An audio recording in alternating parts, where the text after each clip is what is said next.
anyone who's watching. How are you doing?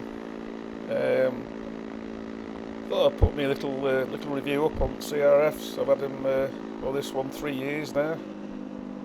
15,000 mile, and little one 30,000. So 45,000 up now on these little things. What I liked about these from the start was so easy to ride, and the road quality is amazing. I had a Tanier, a 660 Tanier for a good while, and it's a very similar kind of machine to me. It's like a Tanier with less band, but super stable on the road, and it corners absolutely on rails. Pleasure to ride on the road. And sometimes I think a bit of extra weight isn't such a bad thing in the right place. Like on that subject, I mean, it gets panned, for being porky and heavy, but you start looking around at the adventure bike class, the Taniers, KLR, XT660s, Setios. You start, comparing them to them, and it's massively lighter, massively more manageable, and much more capable off-road than all of them. The payback is obvious. It's the smaller engine, isn't it? The smaller output. Most people's fear or reluctance with these little bikes is that they're too small to go anywhere. Once you get into them, it's actually the opposite. To be honest, most of the lads, when I go to meetings and that, they're driving vans, for 2 days to get there. And I just ride to wherever I go, do the trails on the way. So you get in so watch this fella. Get in 3 days for the price of one, really. Got a 450, full band 450 at home, and it's only on acceleration, really. Once you wind the elastic band up on this little thing, and you don't really get anywhere on the 450s any quicker. The payback, of course, for the 450 is tyres and fuel. It just eats them. This little thing, it's maintenance free, really. It's eat, sleep, ride, repeat. You can batter it off road for 4 or 5 days, and then chuck it in garage, and then ride it to work. It's ace for that. It's a 40-odd thousand mile. The only problem I've had is one dodgy rear wheel bearing, and that is literally it. The rest of it is just wash some oil with, £3 a litre. Make sure you've got brake pads, a couple of rear discs, and job done. Nothing else to worry about so far. Even now, after having it a while, I'm still very surprised on how plush it is and how nicely it rides on the road. Cornering, it really is a pleasure. You can just whoosh through the corners, and even with semi-knobbly tyres on, it just seems to behave itself beautifully. Another good thing is that you can use much more aggressive tyres over a much longer distance, and that's better when you get where you're going. A lot more grip. The 300's got more low down bands. It covers the gap between first and second a bit better, and it's certainly a little less likely to get pushed back on hills and high winds and stuff. But make no mistakes, normal 250 will move along at the same kind of rate.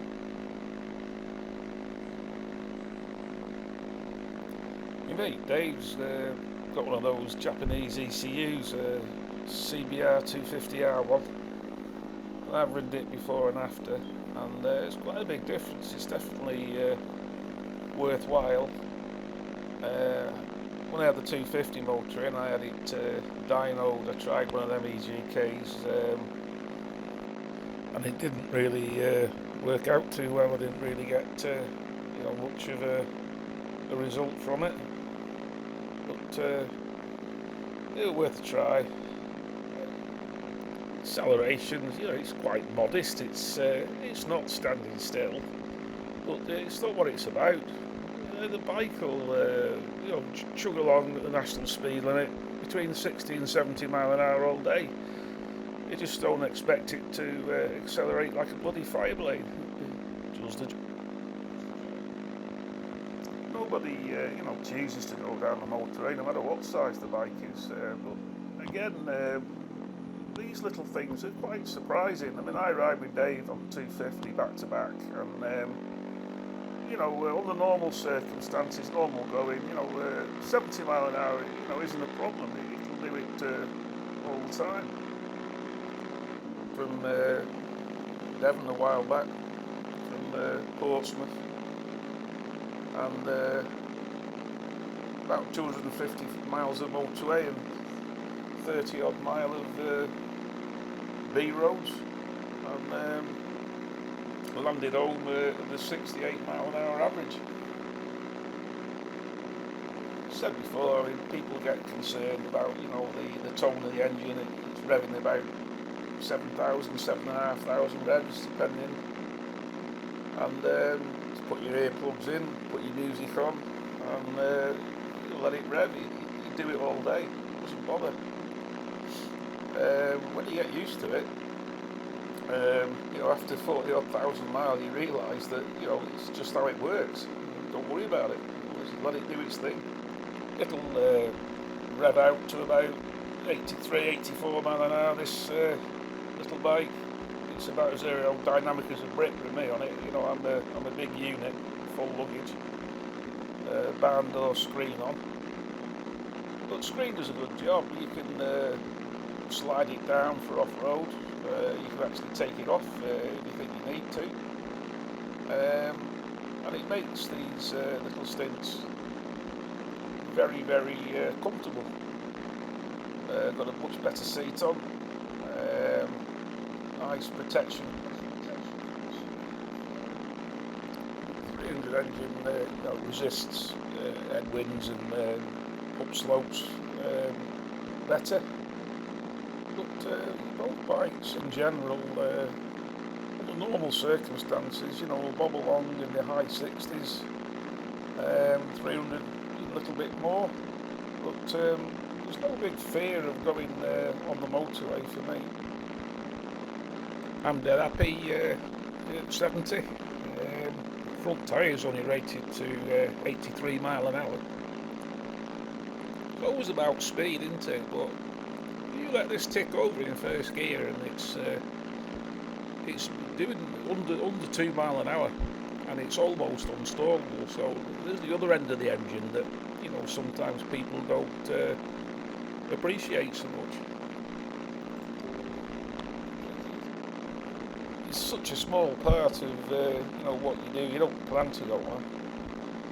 On the flip side, for me, taking a big 250 kilogram bike down a motorway to save half an hour isn't going to work, because what am I going to do when I get there? Because I'm not a good enough rider to manage it. The thing you get panned for is the suspension. Rear shock, I mean, it's okay on road-ish. It's if you're a heavy boy, you're going to struggle a little. But off-road really isn't up to the job. But ISS shocks I've been using for a few years. Really good units. For 300 quid, something like that. And there's 4 or 5 of us now, with them on, and no one's complaining about the YSS. They're doing a good job at decent money.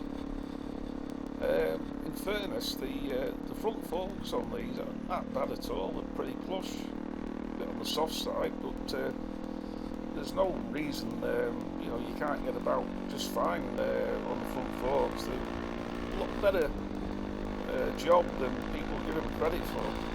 It's the rear really is the big weakness on this bike. That said, you know, me being me, have managed to acquire a 450X front end for this and the bearing conversion, and it wasn't too bad to do. The ABS, you can retain the ring bolts straight onto the 450X wheel. You might say it's a bit over the top, but it's nice to have. Rides really well, particularly improvement is when you steep downhill on like rocky stuff. If you're a bigger unit like me, or you ride with luggage off-road, I'd go for the 100 Newton meter spring on YSS. Just bear in mind, you know, if you do springs on rally or 450 front, either way, your seat will grow south of 950 mil. It'll definitely help if you're taller, that's for sure. I definitely couldn't work with the van.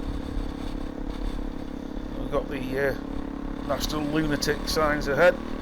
I'll leave it in 6th here and just wind it on, see what happens. I'm not a great lover of video myself, you know, over the speed limit. Practical top speed of this thing, 84, 85 mile an hour on a good day. I'm not bothered. It rolls on a lot better in 300 motor, but it isn't ultimately that much faster than 250. It just pulls better, you know, from low down.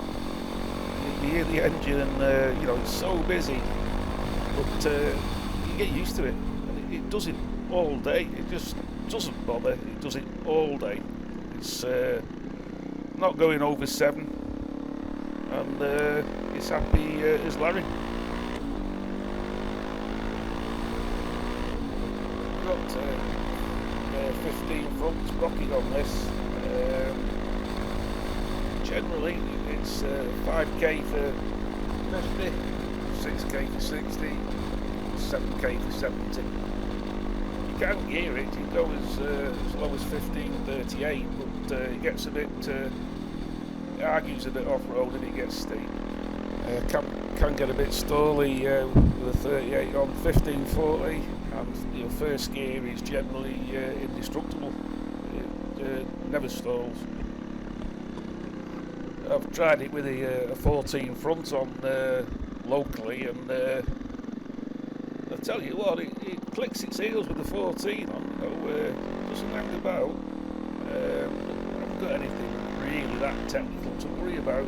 First gear generally will take you anywhere you need to go, and most trails. The tractors everywhere around here. It's the moss, call it the Badlands. I don't know why. They're not bad at all, but that's what they call it.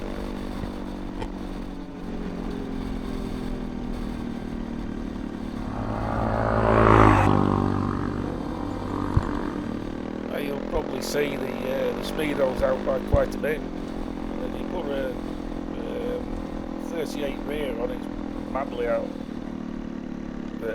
I've got 2 different wheels for this, one with an enduro tyre on. So there's no point in trying to heal the speedo. I just go off the sat nav. There you can pick up the crf250 wheel, and ABS ring will bolt straight on. You might have to smack it with a wooden block just to so it doesn't clears the sensor, but it works fine, absolutely fine. So use that on either bike at the moment.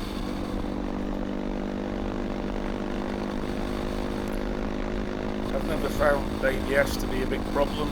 I keep forgetting to switch the bleeding thing off. The rear just clicks its tits off, but generally speaking, I've never had any problem. It's not an enduro bike, it's a travel bike, it's an adventure bike.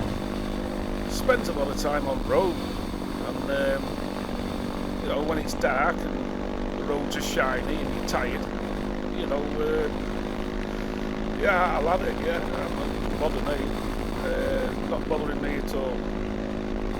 All this nonsense about, it'll kill you if you go off-road, it's all myths spun by people who've never owned or ridden one.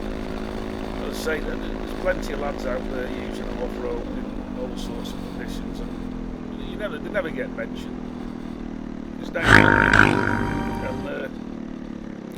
one day you might have called to me. You might be just glad you had it. Who knows?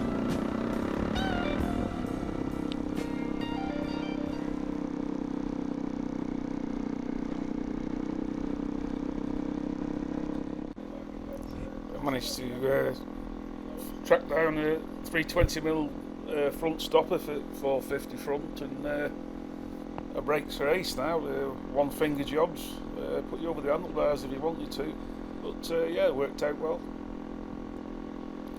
And then people say, well, the cost, why don't you just buy a 250X or whatever. But seriously, have you ever ridden a 250X on the road? I'm not saying it's bad, but it's not very practical, is it? I think David paid 3,200 quid for his little rally, 4,000 mile. I mean, what's 800 quid for the front end, the ECU, the rear shock? Job done for £4,000, isn't it? It's not like you can't sell them later, like they're not worth anything. You're only renting them. No, not too bad at all.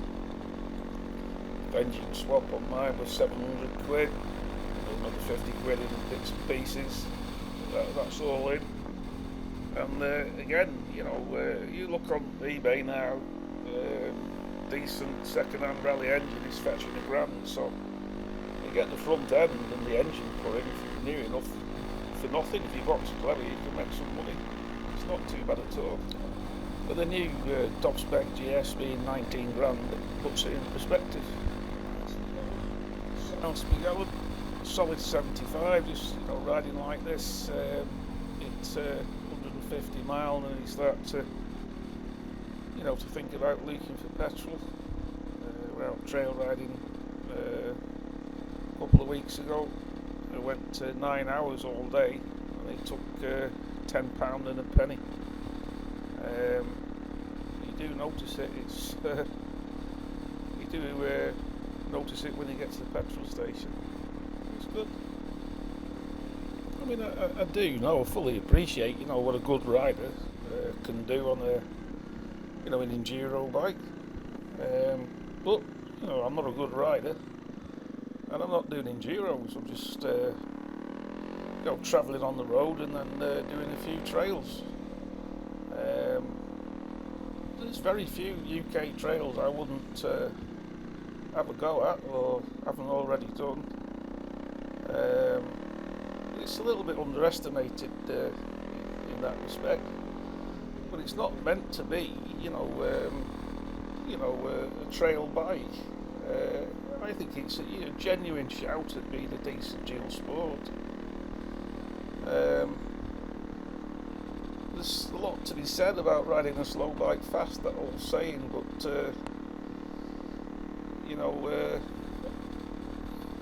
it covers ground deceptively well. I'm not interested in driving the van. That's why I like it so much. I can disappear for days on this little thing. 5, 6, 700 mile over 3 or 4 or 5 days, easy as peas. And just keep the full brat 450 $1 bitch for sunny days. So you're always looking around, checking out what the opposition is. The 310 GS is a little bit too roady, for what I'd like. On the right lines. New KTM, the 390 after all them years, that looks a bit disappointing with small wheels and 20mm ground clearance. It just isn't going to do what I need it to do. If they brought back the DRZ 6-speed EFI, you could form an orderly queue behind me, but that just isn't going to happen, is it? So what you're left with is trying to make something that does the job. Here's the thing: if you're riding a bigger engine bike and you go and test ride a rally with a new tight engine, and you're a bit underwhelmed somewhat, and I understand why. But if you've got one reasonably set up and you ride it for 3 or 4 days over 400 or 500 mile, you can take a completely different sort of opinion of it. When you come back. The easiest thing in the world for me going by a trail bike, a Beta 390 or even a 450L. But when that came out, I heard about it. I was getting really excited. And then we had the 25 horsepower and the 600 mile oil changes. It's a high price to pay, for a set of forks and half decent rear shock. And they can be resolved, Heck, even 300 engines got 6 more horsepower, so somewhat of a disappointment that for an extra $5,000. To be fair, it's aimed more at experienced, enduro riders, isn't it? The full wrap, the 450s, and UK trails. I mean, generally speaking, there's nothing there for a full power enduro bike to work with. If you're in different country and you have vast amounts of sort of sand to ride and stuff like that, I get it. But over here, it doesn't work like that. It can't all be moto nomads. Sometimes you just want something that fits the bill.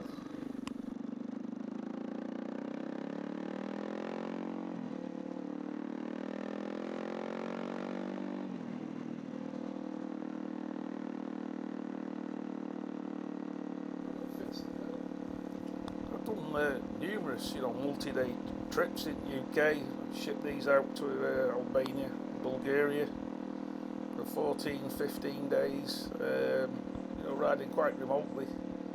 And I've never even had to, adjust the chain. There's nothing any easier out there to, for the long haul. It is stress-free in that respect.